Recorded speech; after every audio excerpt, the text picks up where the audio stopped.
प्रधानमंत्री पोंगल मना रहे हैं, गाय की पूजा कर रहे हैं।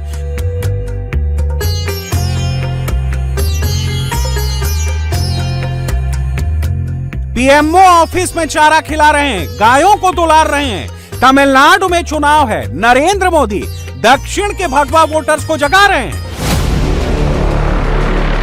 स्टालिन क्या कर रहे हैं? स्टालिन तमिलनाडु के चुनाव की तैयारी ऐसे कर रहे हैं। डीएमके के लोग जलीकट्टू के मैदान पर उतर गए हैं। जलीकट्टू के जरिए डीएमके वोट इकट्ठा कर रही है। स्टालिन ऐसे माहौल बना रहे हैं।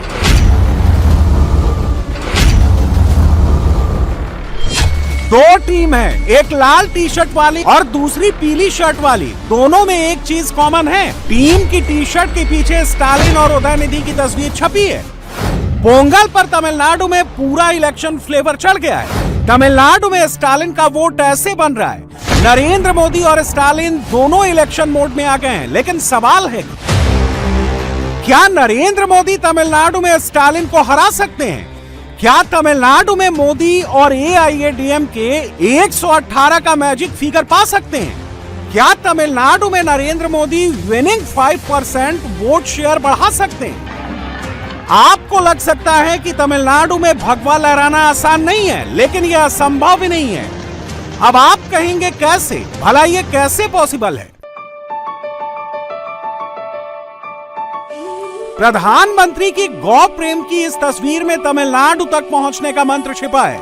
नरेंद्र मोदी हिंदू वोट और तमिल संस्कृति के रास्ते ही तमिलनाडु का दरवाजा खोलने में लगे हैं। नरेंद्र मोदी का गौ प्रेम और गौशाला उसी हिंदूवादी वोट का सिंबल है, जिसका तमिलनाडु की सियासत में बड़ा रोल है।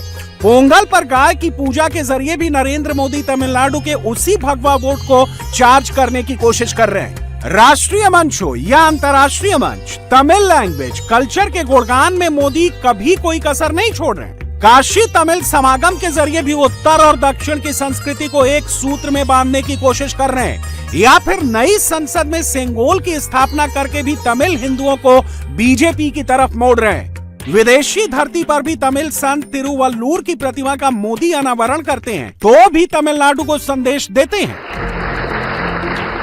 प्रधानमंत्री तमिलनाडु को कैसे मैसेजिंग कर रहे हैं, इसी से समझ लीजिए। प्रधानमंत्री नरेंद्र मोदी ने 28वें Commonwealth speakers and presiding officers conference को संबोधित करते हुए भी कॉमनवेल्थ प्रतिनिधियों के सामने इंडियन डेमोक्रेसी की तारीफ की, तो यहाँ भी तमिलनाडु का ही जिक्र किया।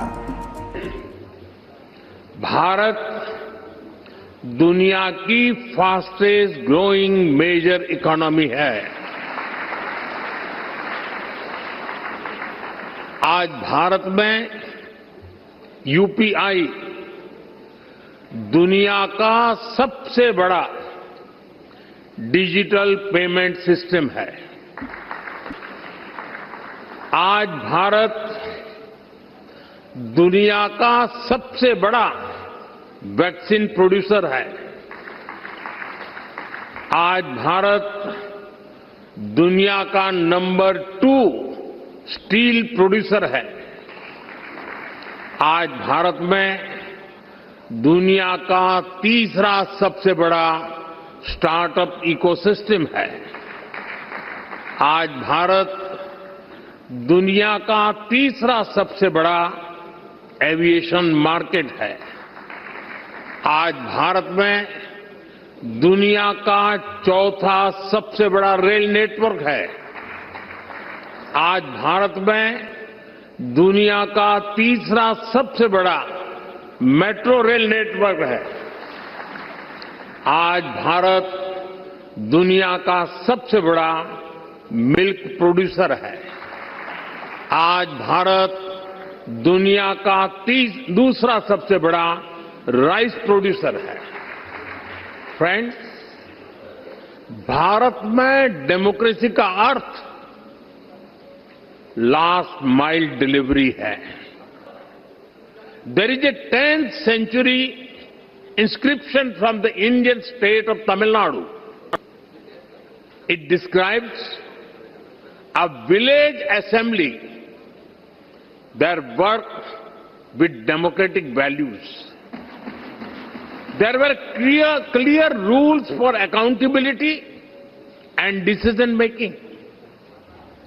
Our democratic values have been tested by time, supported by diversity, and strengthened generation after generation. Narendra Modi जानते हैं कि तमिलनाडु के लोग, दक्षिण भारत के लोग अपनी प्राचीन संस्कृति को लेकर काफी इमोशनल होते हैं। ऐसे में अगर वो दक्षिण भारत और तमिलनाडु की जनता का दिल जीत लेते हैं तो तमिलनाडु की राह आसान कर सकते हैं, जिसकी बानगी ये तस्वीर है। जब पोंगल त्योहार को मनाने के लिए सूचना प्रसारण राज्य मंत्री एल मुरुगन के घर पहुंचे, बाकायदा वहां गौ पूजा की और आज भी पीएमओ में गायों को चारा खिलाया। प्रतीकों की राजनीति में नरेंद्र मोदी का कोई तोड़ नहीं है। गो सेवा की इन तस्वीरों का तमिलनाडु और दक्षिण भारत की सियासत में मैसेजिंग का मतलब बहुत बड़ा है। वो कैसे, ये भी जान लीजिए। तमिलनाडु के सबसे बड़े पर्व पोंगल में गाय की भूमिका भी बहुत अहम होती है। पोंगल पर्व के तीसरे दिन को माट्टू पोंगल के रूप में मनाया जाता है। इस दिन गाय को सजाकर उसकी खास पूजा की जाती है। तमिल परंपरा में गाय और इंसान दोनों को एक दूसरे से इंटरकनेक्टेड माना जाता है, इसीलिए गाय को लेकर तमिलनाडु के लोग काफी भावुक होते हैं। जैसे ही पीएमओ की तरफ से प्रधानमंत्री की गायों को चारा खिलाने की तस्वीर सोशल मीडिया पर डाली गई, दक्षिण भारत के लोग प्रधानमंत्री मोदी के इस वीडियो पर इमोशनल पोस्ट लिखकर उनका शुक्रिया अदा करने लगे। सिर्फ यही नहीं, नरेंद्र मोदी जिन गायों के साथ दुलार कर रहे थे उसकी नस्ल के बारे में भी लोग जानकारी जुटाने लगे। ये नरेंद्र मोदी के स्टाइल ऑफ पॉलिटिक्स है, जहां कोई क्यों नहीं ठहर पाता, क्योंकि नरेंद्र मोदी को मैसेज डिलीवर करने आता है। पीएम हाउस में मोदी के साथ देख रही ये गायें साधारण नहीं, ये गायें पुंगनूर नस्ल की हैं, जो भारत में आंध्र प्रदेश में पाई जाती है, लेकिन इनका तमिलनाडु से भी रिश्ता है। ये गाय तमिलनाडु के कुछ इलाकों में भी मिलती हैं। पुंगनूर नस्ल की गायें कद काठी में छोटी होती हैं। इनको अपार्टमेंट फ्लैट में भी पाला जा सकता है। पुंगनूर नस्ल की गाय का दूध बहुत ही पौष्टिक होता है। तिरुपति बालाजी को इसी गाय के दूध से स्नान कराया जाता है। कहते हैं इसके दूध में गोल्ड यानी सोने का अंश होता है, इसीलिए पुंगनूर नस्ल की गायों को गोल्ड माइन भी कहते हैं। याद कीजिए, पिछले साल नरेंद्र मोदी जिस गाय के बछड़े को दुलार रहे थे, जिसका नामकरण उन्होंने दीप ज्योति किया था, वो पुंगनूर नस्ल की गाय है, जिसका दक्षिण भारत की संस्कृति और हिंदू धर्म में बहुत खास महत्व है। और यकीन मानिए, इन गायों के बारे में किसी को भी ये सब पता ना चलता अगर मोदी इनकी सेवा ना करते। गो सेवा की इन तस्वीरों से क्या होता है? इन तस्वीरों से अचानक कुछ नहीं होता, लेकिन धीरे धीरे होता है। इमेज बनती चली जाती है। दक्षिण के भगवा वोट तक पहुंचने का मोदी का गो प्रेम भी एक माध्यम है। मोदी के लिए तमिलनाडु सबसे बड़ी चुनौती है, लेकिन नरेंद्र मोदी धीरे धीरे तमिलनाडु के दिलों तक पहुंच रहे हैं। और जिस तरह से मोदी की पार्टी का ग्राफ तमिलनाडु में बढ़ रहा है, तमिलनाडु फतह का रास्ता नामुमकिन तो नहीं लग रहा है, क्योंकि मामला सिर्फ 5% वोट शेयर का है। 2021 विधानसभा चुनाव में बीजेपी और एआईएडीएमके गठबंधन ने मिलकर 40% से ज्यादा वोट लेकर आए थे, लेकिन डीएमके की बेहतर रणनीति की वजह से वो सत्ता से बाहर रह गए, जब डीएमके को 45.38% वोट मिले। यानी एआईएडीएमके और बीजेपी से सिर्फ 5.38% ज्यादा। ऐसे में अगर 2 से 5% भी वोट शिफ्ट होकर बीजेपी और एआईएडीएमके की तरफ जाता है तो स्टालिन का खेल खराब हो सकता है। तमिलनाडु की सत्ता में बीजेपी एआईएडीएमके की वापसी हो सकती है। नरेंद्र मोदी इसी 5% के गैप को भरने के लिए पूरी ताकत झोंक रहे हैं, क्योंकि पिछले वोट के शेयर कह रहे हैं कि तमिलनाडु में भगवा वोट शेयर बढ़ रहे हैं। 2024 लोकसभा चुनाव में बीजेपी ने 11.24% और एआईएडीएमके ने 20.46% वोट शेयर हासिल किया। दोनों को जोड़ दें तो आंकड़ा 31.70% तक पहुंच जाता है। दूसरी ओर डीएमके का वोट शेयर 26.93% रहा, जो 2019 के 33.52% के मुकाबले 6.59% नीचे आ गया। यानी वोट शेयर घटा। अगर बीजेपी और एआईएडीएमके साथ मिलकर लड़ते हैं तो उनका वोट शेयर 40% से ऊपर जा सकता है। बीजेपी के लिए अच्छी बात यह है कि तमिलनाडु में बीजेपी की ताकत धीरे धीरे बढ़ रही है। बीजेपी ने कोयम्बटूर, तिरुनेलवेली और चेन्नई जैसे शहरी क्षेत्रों में अपनी पकड़ मजबूत की है। यहाँ उसका वोट शेयर 2019 के 3.66% के मुकाबले 2024 में 11.24% तक उछल गया। वहीं AIADMK का ग्रामीण वोट बैंक मजबूत है, जो 2024 में भी 20.46% रहा।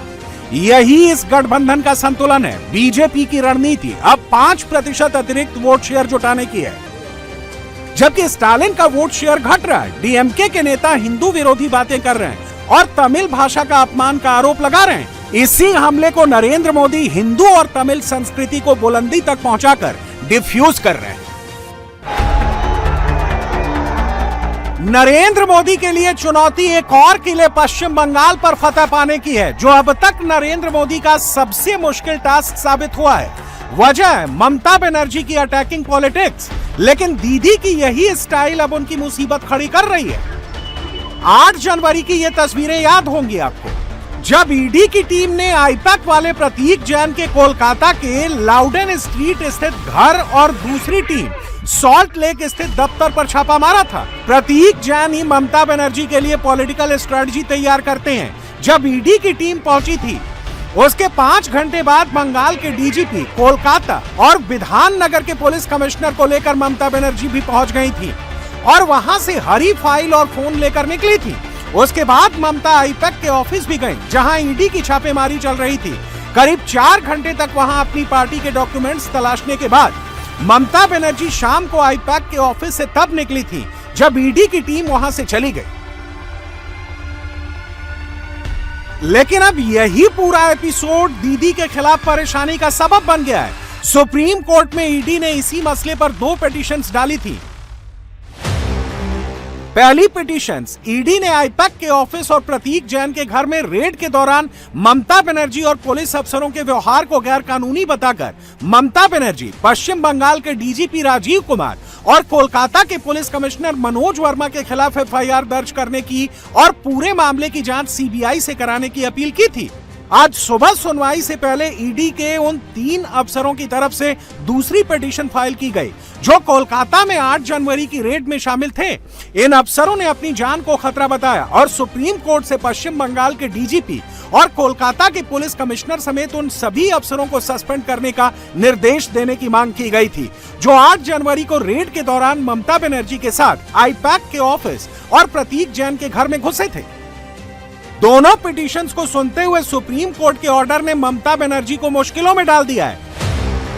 सुप्रीम कोर्ट ने पश्चिम बंगाल सरकार के साथ साथ मुख्यमंत्री ममता बनर्जी, बंगाल के डीजीपी राजीव कुमार और कोलकाता के पुलिस कमिश्नर मनोज वर्मा को नोटिस जारी करके जवाब मांगा। सुप्रीम कोर्ट ने कहा कि देश में कानून का राज बनाए रखने के लिए इस मामले को डिटेल में सुनना जरूरी है। इसीलिए जब तक सुनवाई पूरी नहीं होती, तब तक कोलकाता पुलिस ईडी के अफसरों के खिलाफ केस दर्ज कर कोई कार्रवाई नहीं करेगी और 8 जनवरी की रेड के वक्त का सारा CCTV फुटेज भी सुरक्षित रखा जाएगा। अब मामले की अगली सुनवाई 3 फरवरी को होगी।